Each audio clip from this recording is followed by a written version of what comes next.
ఓం నారాయణ ఆది నారాయణ. ఓం శ్రీ భగవాన్ వెంకయ్య స్వామి. గురుబంధుల రూపంలో ఉన్న సద్గురునాథులకు నా ప్రణామములు. మరుత్వమలై అనే సిద్ధ భూమి గురించి ఇప్పుడు స్మరించుకుందాం. మరుత్వమలై అన్న పేరు శ్రీపాద శ్రీవల్లభ చరితామృతం పరిచయం ఉన్న గురుబంధువులకు విదితమే. శ్రీపాద శ్రీవల్లభ చరితామృతం రచయిత శ్రీ శంకర భట్టు శ్రీపాద శ్రీవల్లభ స్వామిచే అనుగ్రహించబడిన భక్తుడు. వీరు శ్రీపాద శ్రీవల్లభ స్వామి దర్శనార్థం వెళుతూ ఉన్నప్పుడు కన్యాకుమారిలో అంబ దర్శనం అయిన తర్వాత 10 కిలోమీటర్లలో ఉన్న మరుత్వమలై అనే ప్రదేశానికి చేరుతారు.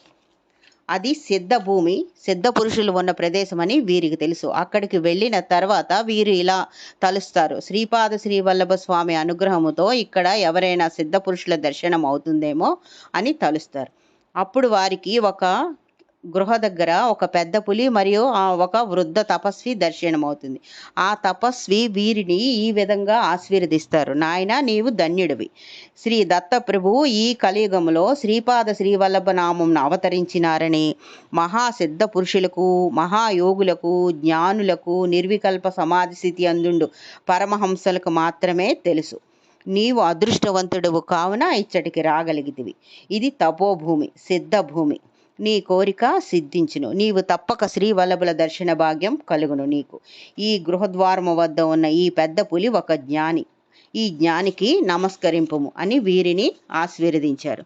ఈ ప్రాంతము విశిష్టత ఏమిటంటే, ఇది ఆంజనేయ స్వామి వారు సంజీవని పర్వతము తిరిగి హిమాలయంకు తీసుకొని వెళ్తూ ఉన్నప్పుడు దాని నుండి ఒక మొక్క జారిపడి అది పర్వత రూపం ధరించింది. అది మరుత్వమలై అని పిలుస్తారని ఇక్కడ కథనం. ఈ పర్వతం అంతా ఆయుర్వేదిక్ హెర్బ్స్తో ఉంటుంది. 800 మీటర్ల హైట్ కూడా ఉంటుంది.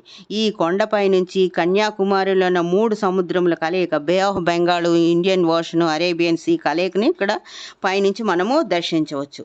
ఇది సిద్ధ పురుషులు తపస్సు చేసిన ప్రదేశం. ఇది వెస్టర్న్ ఘాట్స్లో ఉంటుంది. ఇది అగస్త్య మహాముని మరియు అత్రి మహర్షి తపస్సు చేసిన భూమి. ఇది ఈ రీసెంట్ టైమ్స్లో కూడా, అంటే 19th సెంచరీలో శ్రీ నారాయణ గురు సిద్ధ గురు ఈయన ఎన్లైట్మెంట్ పొందింది కూడా ఇక్కడే. ఓం నారాయణ ఆది నారాయణ.